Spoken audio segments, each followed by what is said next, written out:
उन्हीं की कृपा से भगवान विष्णु इस जगत का संरक्षण करते हैं, पालन करते हैं। भगवान रुद्र पर उनकी कृपा दृष्टि पड़ी, तभी संसार के संहार में वे सफल हो सके। वे ही संसार बंधन में हेतु हैं, मुक्त कर देना भी उन्हीं का काम है। वे देवी परमा विद्या स्वरूपिणी हैं, संपूर्ण शक्तिशालियों पर भी उनका शासन रहता है। तुम नवरात्र विधि से उन भगवती जगदम्बिका का पूजन करके 9 दिनों में नवाहन श्रीमद्देवी भागवत पुराण सुनो। उस पुराण के श्रवण करने से शीघ्र ही तुम्हारा पुत्र लौट आएगा। इस पुराण के पढ़ने और सुनने वाले से भुक्ति मुक्ति दूर नहीं रह सकती। इस प्रकार मुनिवर नारद जी के कहने पर वासुदेव जी ने उनके चरणों में मस्तक झुकाया और अपार प्रसन्नता प्रकट करते हुए वे कहने लगे। वासुदेव जी बोले, भगवान, आपके कहने पर भगवती जगदम्बिका के कृपा प्रसाद से सिद्ध होने वाला अपना पूर्व प्रसंग मुझे याद आ गया। उसे मैं कहता हूँ, सुनिए।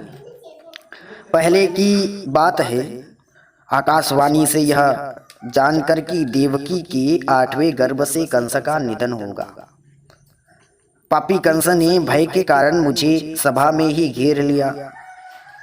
अपनी स्त्री देवकी के साथ मुझे कारागार की हवा खानी पड़ी। ज्यों ही बच्चे पैदा होते दुरात्मा कंस उन्हें मार डालता था।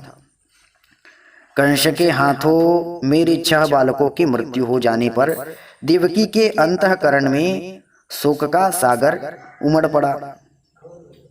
अब वह कल्याणी रात दिन चिंता करने लगी। तब मैंने मुनिवर गर्ग जी को बुलाकर उनके चरणों में मस्तक झुकाया, पूजा की, अनुनय विनय किया और पुत्र की इच्छा प्रकट करते हुए देवकी के कष्ट कथा उन्हें कह सुनाई। मैंने कहा, भगवान, आप करुणा के सागर हैं। यादवों ने आपसे दीक्षा पाई है। मुने, आप दीर्घजीवी पुत्र प्राप्त होने का साधन बतलाने की कृपा करें। तब दयानिधि गर्ग जी प्रसन्न होकर मुझसे कहने लगे। गर्ग जी बोले, महाभाग वासुदेव, दीर्घजीवी पुत्र प्राप्त होने का उपाय बताता हूँ, सुनो। भगवती दुर्गा भक्तों का दुख दूर करने वाली और कल्याण स्वरूपिणी है। तुम उन्हीं की आराधना करो, उनकी कृपा से तुम्हारा तुरंत कल्याण हो जाएगा, क्योंकि उनकी उपासना से अखिल जनों के समस्त मनोरथ पूर्ण हो जाते हैं। भगवती दुर्गा में भक्ति रखने वाले मनुष्यों को जगत में कुछ भी दुर्लभ नहीं है, कुछ भी कठिन नहीं है। मुनि की यों कहने पर हम पति पत्नी दोनों की हृदय में अपार हर्ष छा गया, खुशी छा गया। मैंने अत्यंत भक्ति पूर्वक उनको प्रणाम किया और हाथ जोड़कर कहा, भगवान, आप परम दयालु हैं। यदि मुझ पर आपकी कृपा हो तो मथुरापुरी में रहकर ही आप मेरे लिए भगवती जगदम्बिका की आराधना आरंभ कर दीजिए। महामते, मैं कंस के यहाँ बंदी बना हूँ। इस समय मुझसे कुछ भी होने की संभावना नहीं दिखती, अतः आप ही इस दुख रूपी दुस्तर सागर से उद्धार करने की कृपा कीजिए।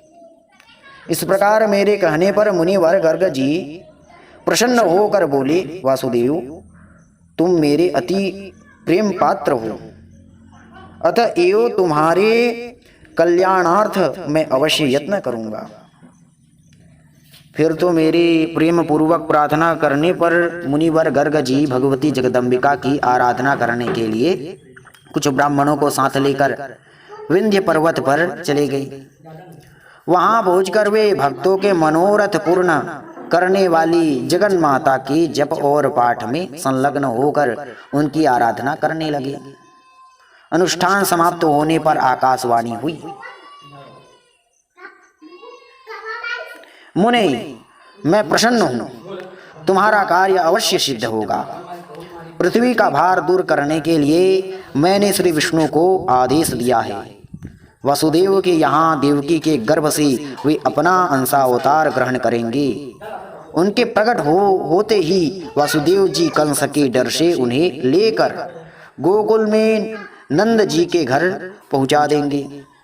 साथ ही यशोदा जी की कन्या को ले जाकर अपने यहाँ आए हुए कंस को दे देंगे और कंस उस कन्या को जमीन पर दे मारेगा। इतने में ही वह कन्या कंस के हाथ से छूट जाएगी, उसका अत्यंत मनोहर रूप हो जाएगा। मेरा ही अंश रूप विग्रह धारण करके वह विंध्यगिरि पर जाकर जगत के कल्याण में संलग्न हो जाएगी। इस प्रकार आकाशवाणी सुनकर मुनिवर गर्ग जी ने भगवती जगदम्बिका को प्रणाम किया। अत्यंत प्रसन्न होकर वे मथुरापुरी में आए। मैंने उनके मुख से देवी का वरदान सुना।